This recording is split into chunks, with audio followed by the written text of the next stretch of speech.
17 hours into the procedure, and my auditory filters had already failed twice. The binary came through everything, through the sacred dampeners, through the blessed wax seals in my remaining ear canal, through the copper mesh I had woven into my hood as a tertiary precaution. The scream existed at frequencies that should have been inaudible, yet somehow they crawled up through the floor plating, through my mechadendrites, through the very bones of my hands where flesh still clung to titanium framework. 0100 1000 010 010 010 1 100 1,000,000 10,000. The same sequence over and over. Help. Such a simple word, such a human word. That was what the senior adepts had told me when they handed me the assignment folio, their optical implants betraying nothing, their vox grills crackling with what I chose to interpret as sympathy. The interred one says help. He has been saying it for 3,000 years. Perhaps you will be the one to finally answer him. I had thought they were being poetic. The Mechanicus appreciates poetry only when it concerns the omniscia, but sometimes the older priests develop eccentric verbal patterns, linguistic drift, data corruption in their speech centers. I had nodded and accepted the assignment because refusing was not an option and because I was young enough and foolish enough to believe that 3,000 years of screaming could be reduced to a technical problem.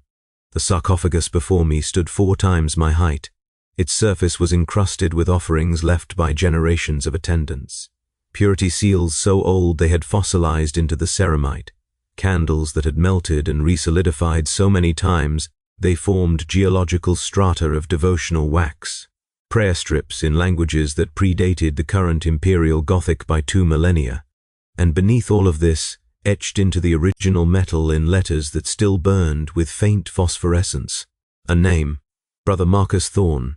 Interred in the year of the Emperor 38,412, I had researched him. What records survived painted a portrait of heroism so complete it verged on mythology.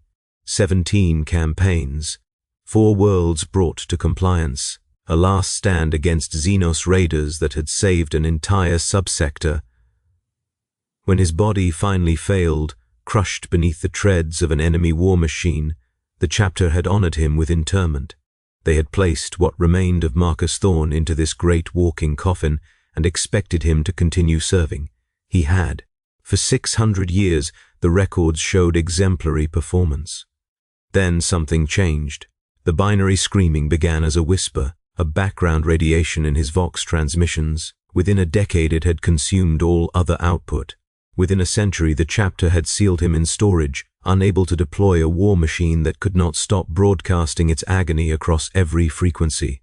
2,400 years of screaming in the dark, alone, forgotten, until someone in the administratum decided the machine itself was too valuable to waste, and my forge temple received the contract to repair it.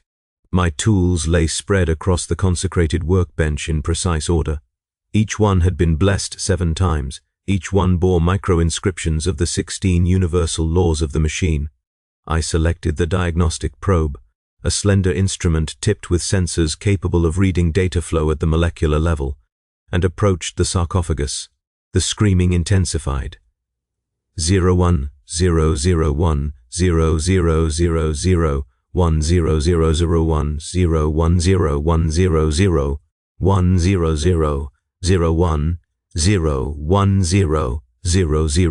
0 0 1 0 0 1 0 0 0 0 1 0 0 0 1 0 1 0 1 0 0 1 1 0 0 0 1 0 1 0 0 0 0 0 1 0 0 1 0 0 0 0 1 0 0 0 1 0 1 0 1 0 0 1 1 0 0 0 1 0 1 0 0 0 0. Help, help, help. The word multiplication was a known phenomenon in corrupted systems, feedback loops creating echo chambers of data. I had studied 17 case files before accepting this assignment, and in each one, the corrupted machine had exhibited similar patterns. This was treatable, this was understood. I pressed the probe against an access port on the sarcophagus hull and began my first deep scan. The data that flooded my cognitive implants was unlike anything I had experienced.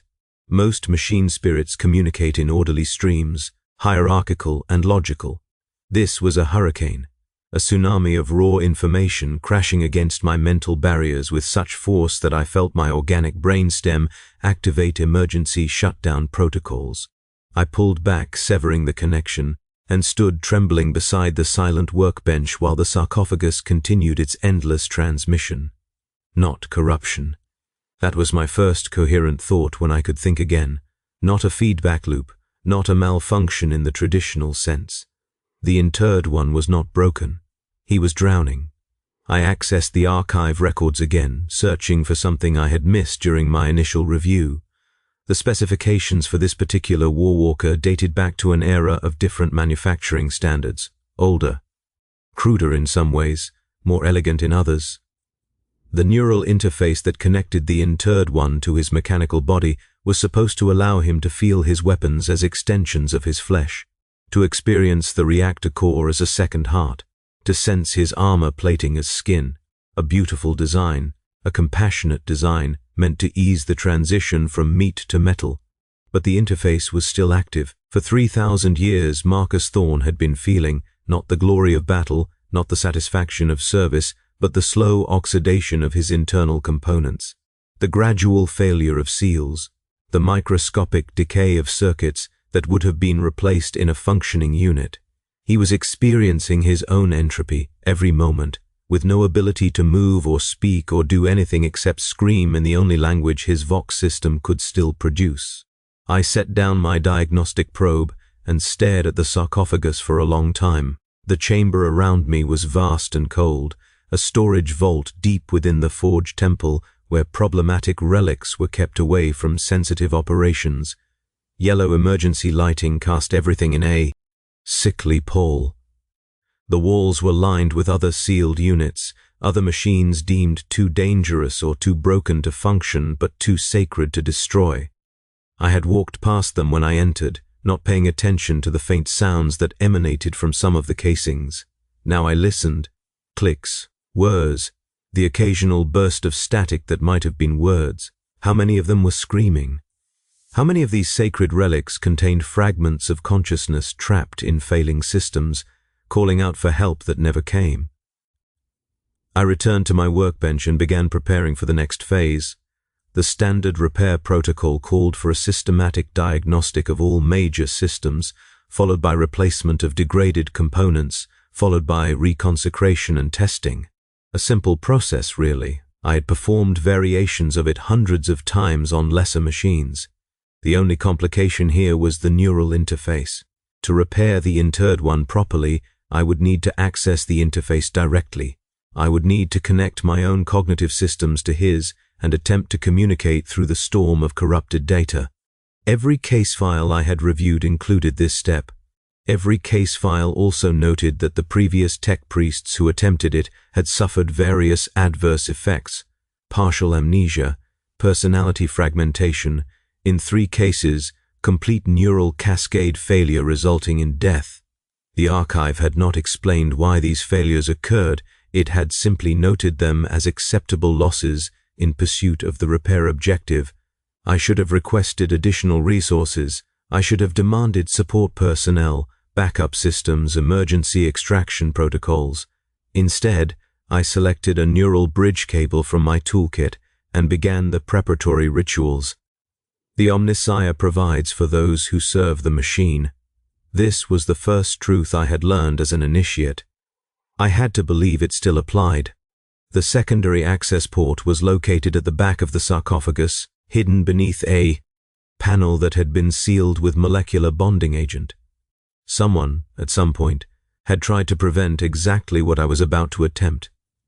I broke the seal with a focused thermal lance and exposed the port beneath. The metal around it was discolored, stained with something that might have been rust or might have been old blood. My mechadendrite inserted the neural bridge cable with practiced precision. I felt the click of connection, the brief handshake protocol that confirmed data pathway integrity. Then I closed my eyes and opened my mind to the interred one.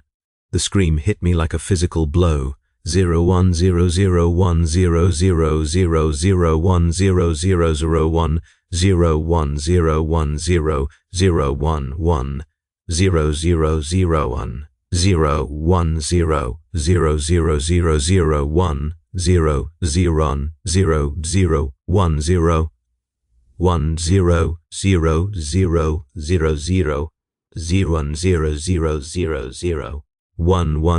1 0 0 0 0 0 1 0 1 0 0 1 1 1 0 0 1 0 0 0 0 0 1 0 0 0 1 0 0 1 0 0 0 1 0 1 0 1 0 0 0 1 0 1 0 1 0 0 1 1 0 0 0 0 1 0 0 0 0 0 0 0 0 0 1 0 1 0 1 0 1 0 1 0 0 1 0 0 0 1 0 1 0 1 0 1 0 0 1 0 0 1 0 1 0 0 1 0 1 0 1 0 1 0 0 0 1 0 0 1 0 0 0 0 1 0 0 1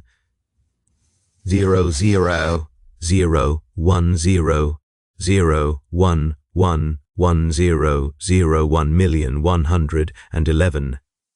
Help, I can feel everything.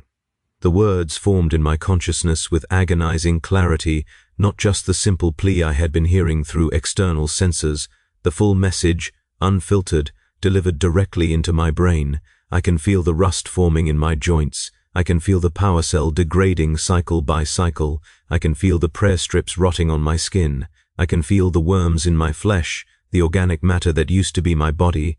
I can feel them moving even though I know they died centuries ago. I can feel the void where my brothers should be. I can feel the silence of the chapter. I can feel the stars aging. I can feel time passing. Help me, please, someone, anyone. I have been calling for so long. The data stream was not corruption, it was memory. 3,000 years of accumulated experience, compressed and repeating in an endless loop because the interred one had no other way to process it. His cognitive buffers had overflowed millennia ago. His personality matrix was fragmenting under the weight of too much data with nowhere to go. He was not malfunctioning. He was remembering constantly everything that had ever happened. To him, all at once, forever. I tried to send a response, a simple acknowledgement. I'm here, I can hear you, you are not alone. The scream stopped. For 17 hours I had been immersed in that constant binary howl, and its sudden absence was more disorienting than its presence had ever been. I floated in the neural link surrounded by silence, waiting for something to happen. Then a voice, not binary, not machine code, a human voice, rough and broken from 3 millennia of disuse, speaking directly into my consciousness. Who are you? I am Techno-Adept Calvin Voss, I replied. Designation Rho 7 Epsilon. I have been assigned to repair your systems. Silence. Then, repair. Yes. They said someone would come. They said someone would fix me. They said I would walk again, fight again, serve again. They said this when I first began to call for help. 600 years ago, 900, 1500. They kept saying someone would come. The bitterness in that voice transcended anything I had encountered in machine or man. It was the bitterness of absolute abandonment, of promises broken so many times that even the memory of hope had become a source of pain. I am here now, I said. I will help you. Another silence. Longer this time. Then the voice returned, and there was something in it that I did not immediately recognize, something that might have been wonder or might have been terror. You are the first to speak back. The first in 2,400 years. The others came. I felt them connect. I screamed my need into their minds and they disconnected, or they broke, or they died. You are the first to answer me. I understood then why the previous tech priests had failed. They had approached the interred one as a machine to be repaired, not as a person to be heard. They had experienced his data stream as an attack, a flood of corrupted information, and they had fought against it instead of listening to it. Their minds had shattered against the wall of his. Desperation because they had tried to dam the flood instead of swimming through it. "I am listening," I said. "Tell me what you need."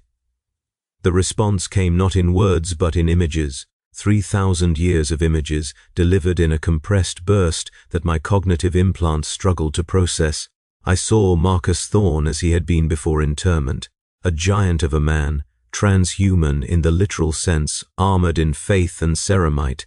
I saw him fighting across a dozen worlds, always victorious, always righteous, always certain in his purpose. I saw him fall, saw the enemy treads crushing his body, saw the absolute peace in his eyes as he accepted that his service was complete. Then I saw him wake. The interment process was supposed to be seamless. A warrior's consciousness transferred from failing flesh to eternal metal without interruption. For Marcus Thorne, something had gone wrong. There was a gap, a moment of nothingness that stretched into infinity before the new sensory data began flowing. In that gap, he had experienced something that his mind was not equipped to process. He had experienced death, true death, the cessation of all consciousness, all sensation, all being. And then he had been dragged back. "I was in the Emperor's light," he said, and his voice was breaking now, fragmenting into static bursts of pure emotion. I could feel him. I could feel his presence, his warmth, his love. I was home. I was finally home after 200 years of war, and then they pulled me back. They put me in this metal shell and they sealed me in the dark, and they told me to keep fighting. They told me my service was not complete. They told me the Emperor still had need of me. I did not know how to respond. The technical specifications for neural interfaces did not cover theological crises. My training had not prepared me for a veteran of the long war confessing that he had touched the divine and been torn away from it. For 600 years I tried to believe them. Marcus Thorne continued. I fought, I served, I did everything they asked, but I could still feel it. The gap, the place where his light should have been. Every time I connected to the chapter's communion network, I felt the absence where my soul used to be, and eventually I could not pretend anymore. Eventually I had to scream, the binary, the endless help repeating across every frequency. It had never been a malfunction. It had been a prayer, a desperate plea not to be repaired but to be released, to be allowed to return to whatever lay beyond the threshold of death that he had glimpsed so briefly. I cannot grant that, I said, and the words felt like betrayal even as I formed them. The machine is sacred. To destroy it would be heresy. I know. His voice was flat now, emptied of hope once again. They all know. That is why no one comes. That is why they seal the vault and walk away and leave us to scream in the dark. Because the alternative is to admit that we are not blessed but cursed. That interment is not an honor but a sentence. That the Omnissiah's gift of eternal service is just another word for hell. I pulled back from the neural link, not completely, not enough to sever the connection, but enough to think with my own mind instead of his. The sarcophagus stood before me in the yellow light, ancient and sacred and terrible. I could hear the binary starting again, softly at first, then building. He had returned to his loop. The brief connection was fading. But something remained, a thread of data that had not been there before, a file hidden deep in my cognitive storage, transferred during the link without my conscious awareness. I accessed it carefully, expecting corruption, expecting a trap. It was a list. 217 names, each one tagged with a location code corresponding to other vaults in other forge temples across the sector, each one marked with a timestamp indicating the duration of their screaming. The oldest entry was dated 7,000 years ago. I understood then what Marcus Thorne had given me, not a virus, not an attack, a burden, the knowledge that he was not alone, that across the Imperium in vaults just like this one, there were others like him, hundreds of others, thousands perhaps if this list was incomplete, all of them trapped, all of them screaming, all of them forgotten because acknowledging their existence would mean confronting a truth the Mechanicus could not afford to accept. My hands were shaking. I had not realized I still had enough organic tissue in them to shake. I looked down at the toolkit spread across my workbench, at the blessed instruments and sacred unguents, at all the implements of my faith. I had believed, truly believed, that serving the machine was a pure and holy calling, that the Omniseer watched over those who tended his domain, that the great war walkers that strode across battlefields in his name were blessed vessels, sacred shells for sacred warriors. Now I knew the truth. They were coffins, sensory coffins that forced their inhabitants to experience every moment of their eternal imprisonment, and my entire order existed to maintain them. The list burned in my memory, 217 names, 217 souls that no one else knew about, no one except me, and Marcus Thorne, who had been keeping count in his millennia of darkness, cataloguing his fellow prisoners, unable to help them but unable to forget them either. I could destroy the list. That would be the safe option, the sanctioned option. Pretend I had never seen it, complete the standard repair protocol, file my report, and move on to the next assignment. No one would ever know, no one would ever ask. The Mechanicus did not encourage curiosity about the failures of sacred technology, but I could still hear him screaming, 01001000001000011000110,000. Help, the simplest word in any language, the first word a child learns to speak, the last word on the lips of the dying, and I had heard it. I had answered it. I could not unhear it now. I reached for the neural bridge cable again. The second connection was different, smoother, as if Marcus Thorne had been waiting for me, had cleared a space in his overwhelming data stream for our conversation to continue. I felt him there, a presence in the machine, ancient and tired beyond measure, but suddenly, impossibly, hopeful. "You came back," he said. "I have questions," I replied. "Ask, the list, the names, how did you find them?" His response came in fragments, memories bleeding through instead of words. I saw a younger Marcus, still functional, still mobile, connected to chapter communication networks during routine maintenance cycles. I saw him reaching out, broadcasting his binary scream not just locally but across sub-sector-wide frequencies. And I saw, like answering lights in a vast darkness, the responses. Other interred ones, sealed in their own vaults, their own forgettings, hearing his call and calling back. "We found each other in the void," he said. "We learned to communicate in the frequencies the priests cannot hear.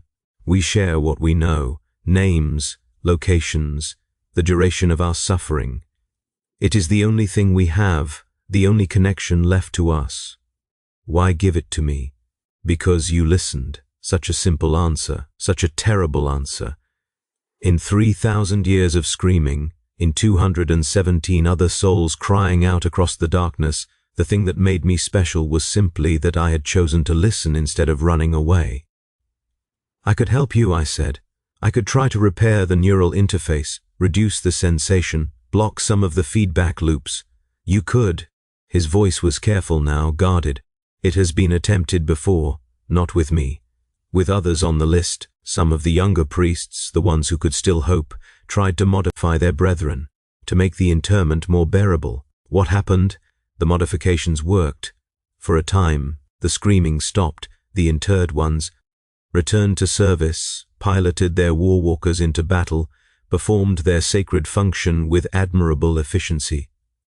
And then, eventually, they stopped functioning entirely. Not death. Something worse. Complete disassociation. Their consciousness retreated so far inward that no signal could reach them. They became empty shells, still animate, still capable of following programmed commands, but utterly hollow. The machine spirits departed from them. Because they could no longer feel, I said, understanding dawning. The sensation was the only thing keeping them connected to their bodies. Without it, they had no reason to inhabit the metal anymore. "Pain is still feeling," Marcus Thorne confirmed. "Agony is still experience. We have learned, those of us who survive the longest, that the suffering is what keeps us present. Without it, we would drift away.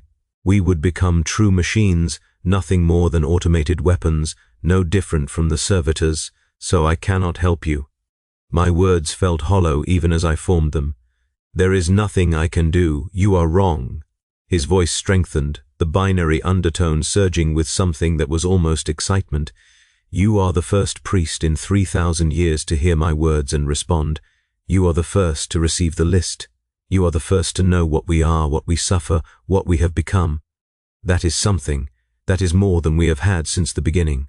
What would you have me do with this knowledge? Tell others, share the truth. Let the living know what awaits them if they accept the honor of interment. Let the young warriors choose with full understanding. Let the tech priests question whether maintenance of these machines is truly a sacred duty or simply an act of prolonged torture. Change something, anything, even if it takes another 3,000 years, even if you are martyred for heresy, even if every priest who follows you suffers the same fate. Plant the seed, let it grow." The enormity of his request settled over me like a physical weight. He was asking me to commit heresy, to speak against the sacred practices of the Mechanicus, to challenge the doctrine of machine spirit veneration that had been the bedrock of my order since before the Imperium itself existed. I could be mind-wiped for less. I could be converted to servitor stock, my consciousness erased and my body repurposed for menial labor. I could be made into one of them, sealed into a metal shell to scream for eternity. And yet, I thought of the vault around me, the silent shapes of other sealed machines, the faint sounds that might have been screams, might have been prayers, might have been nothing at all. I thought of the 217 names on Marcus Thorne's list, and the certainty that this number was only a fraction of the true total. I thought of all the young warriors across the Imperium who would accept the honor of interment without knowing what awaited them. All the tech priests who would maintain these coffins without understanding what they maintained. "What happens to you," I asked, "if I agree? If I take your list and your knowledge out of this vault and spread it to others? What happens to you? They will destroy me." His voice was calm, utterly certain.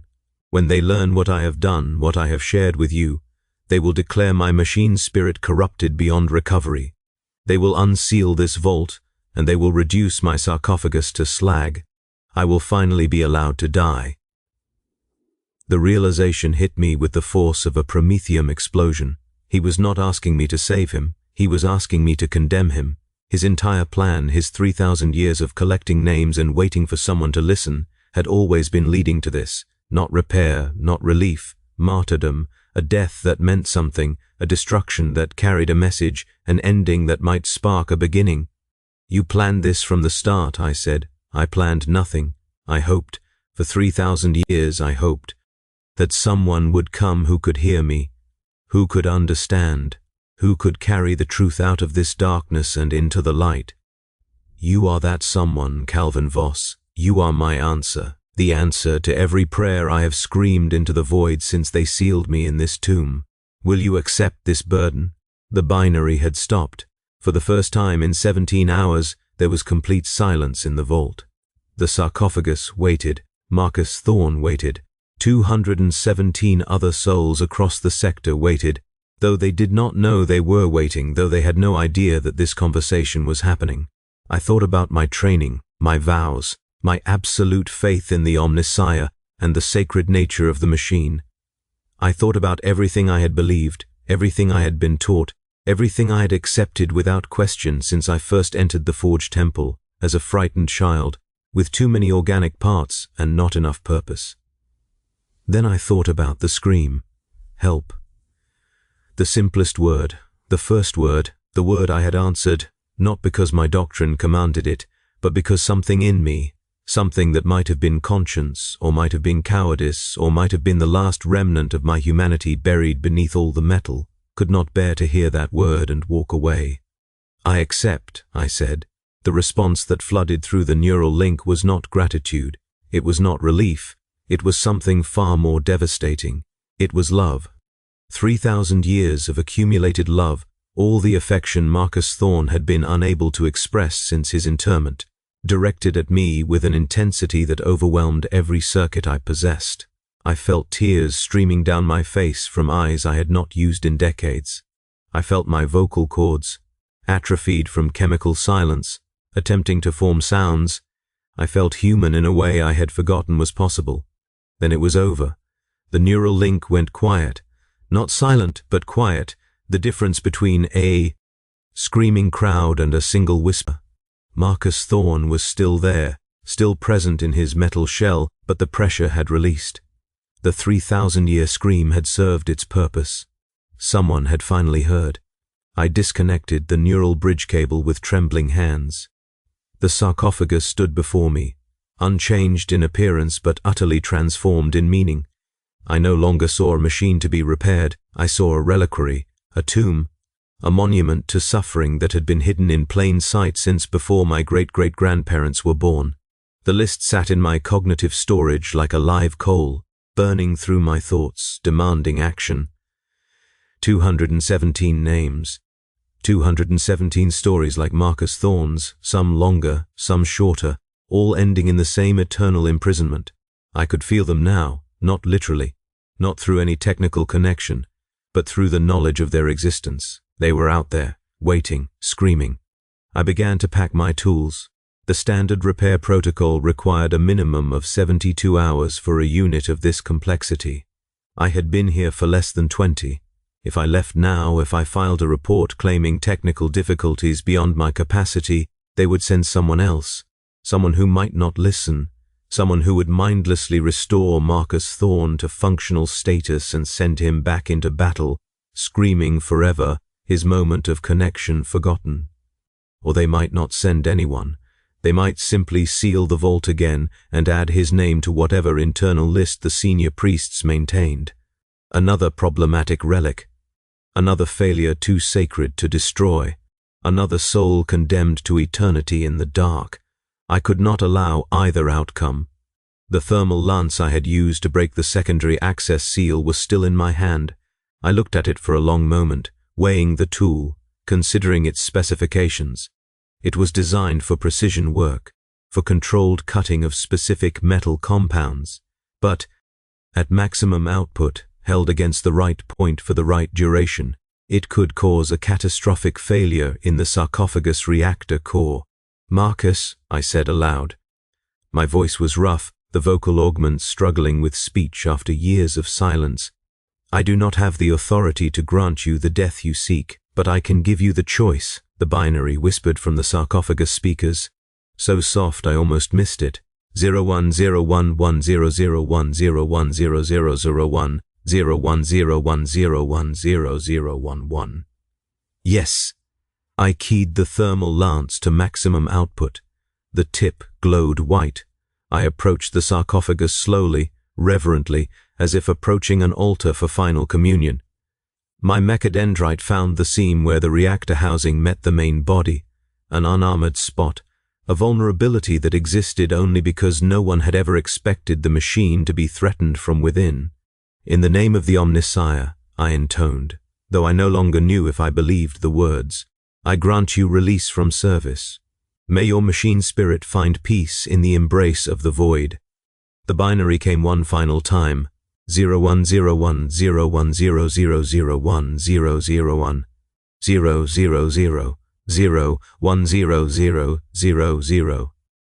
01 010 111 101 0100100000000101 1001 0 1 0 0 1 1 1 0 1 0 1 0.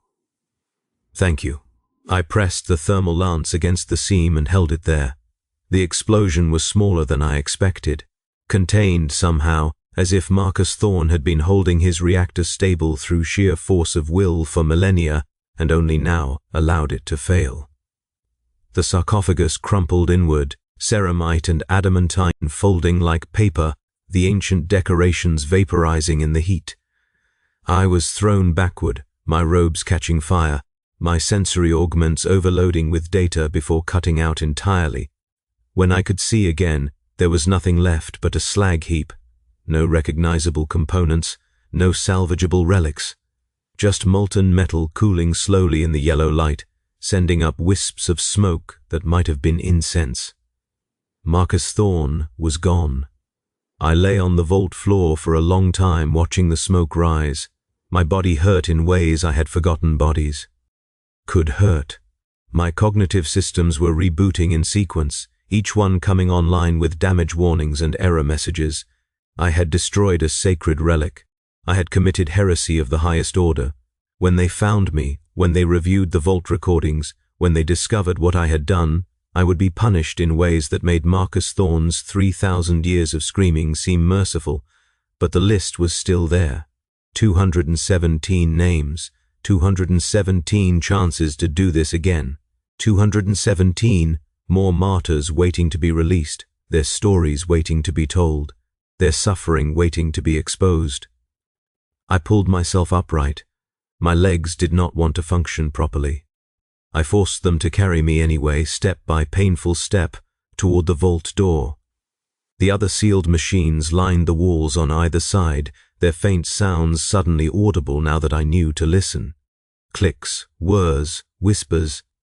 "I will come back for you," I said to them, to all of them. "I do not know when, I do not know how, but I will not leave you forgotten. I will not let you scream forever in the dark." None of them answered. Perhaps they could not hear me. Perhaps they were too far gone to understand. Perhaps they had given up hope so long ago that even the promise of future salvation meant nothing. I understood. I had felt Marcus Thorne's despair, his eons of unanswered prayer. I knew that words alone meant nothing, only action mattered, only results. The vault door opened at my command, my credentials still valid despite everything. Beyond it, the corridor stretched toward the inhabited sections of the Forge Temple, priests and servitors and initiates going about their daily routines, none of them knowing what happened in the vaults, none of them questioning the screams that sometimes filtered up through the ventilation systems. I had a choice to make. I could turn left toward the Medicae ward and report myself for damage assessment. They would examine me. They would find the data in my cognitive storage. They would discover the list and my conversation with Marcus Thorne and my act of destructive heresy. They would mind-wipe me or convert me or simply kill me, and the list would be erased and everything would continue as it had for 7,000 years. Or I could turn right toward the communication array and begin transmitting. 217 names, 217 locations, 217 invitations for other tech priests to connect, to listen, to make the same choice I had made. Perhaps none of them would answer. Perhaps they would all report the transmission as heretical interference. Perhaps I would be apprehended before the first name even finished broadcasting. But perhaps one would listen. Perhaps one, somewhere, would choose as I had chosen. And then there would be 2 of us, and then 4. And then the number would grow, and the truth would spread, and the 7,000-year silence would finally break. I turned right. The communication array was 3 levels up and half a kilometer away. I walked through corridors of humming machinery, past priests who nodded at me without seeing my burns, without noticing the smoke still rising from my robes, without questioning why a junior tech adept was moving with such desperate purpose through their sacred spaces. The array chamber was empty when I arrived. It usually was at this hour, between the evening transmissions and the midnight data bursts. I sealed the door behind me and approached the primary console, my mechadendrites interfacing with the controls before I consciously commanded them. The list unfolded in my cognitive display. 217 names. I selected the first one, Brother Thaddeus Vaughan, Vault 7, Forge Temple Secundus, duration of screaming 4,700 years. I began to compose the message, standard Mechanicus encryption, but with a hidden sublayer using frequencies that Marcus Thorne had shown me, frequencies that only the interred ones could hear, frequencies that would carry my words through the void to others like me, tech priests who maintained the screaming machines, initiates who wondered why their sacred duties felt so hollow, anyone who had ever looked at a sealed vault and sensed the agony within. Honored colleagues, I wrote, I have been assigned to perform maintenance on the interred one designated Brother Thaddeus Vaughan. Before I begin, I request any available records regarding previous repair attempts and their outcomes. Additionally, I seek guidance on establishing neural link communication with the machine spirit. My initial scans suggest that standard diagnostic protocols may be insufficient for this particular case. A simple message, innocent on its surface, but the sublayer contained everything. The list, the truth, the choice. I transmitted. The console hummed as data packets scattered across the subsector, bouncing through relay stations and communication satellites, spreading like a virus through the machinery of the Imperium. Then I waited. The first response came within an hour. Another tech adept, stationed at a different forge temple, had received my transmission and was requesting clarification. Their message was carefully neutral, but I could detect the undertone of confusion. They had heard the sublayer. They were processing what it contained. I responded with more detail. Not everything, not yet, just enough to invite further questions, just enough to plant the seed that Marcus Thorne had asked me to plant. By the third hour, there were 17 responses, some dismissive, some intrigued, some openly hostile, reporting my transmission as potential corrupted data and demanding its source. I answered all of them, carefully, patiently, adapting my approach to each individual correspondent. By the 7th hour, the first conversion happened. A tech priest on a mining world 3 systems away had connected to their local interred one using the frequencies I provided. They had heard the scream. They had listened to the words within the scream. They had understood. They were transmitting their own version of my message now, adding their name to the list of those who knew, those who questioned, those who might one day choose to act. The vault alarms began screaming around the 12th hour. They had found Marcus Thorne's remains. They had reviewed the recordings. They were coming for me. I did not run. There was nowhere to run to, and running would mean abandoning the communication console, abandoning the network I had begun to build. Instead, I continued transmitting. Every response, every question, every tiny crack in the edifice of 7,000 years of silence. The vault door burst open. Security servitors flooded in, their weapons trained on me, their protocols demanding immediate compliance. Behind them, I could see senior tech priests, their faces hidden behind blank metal masks, but their body language radiating fury. Techno-Adept Rho -7 Epsilon, one of them intoned. You are charged with destruction of a sacred relic, unauthorized communication, and heretical content transmission. Step away from the console immediately. I did not step away. My mechadendrites continued working, transmitting, spreading the truth as far and as fast as possible. The first shot hit my shoulder, spinning me around but not dropping me. The second hit my leg. I fell, but my hands found the console edge, keeping me upright, keeping the connection alive.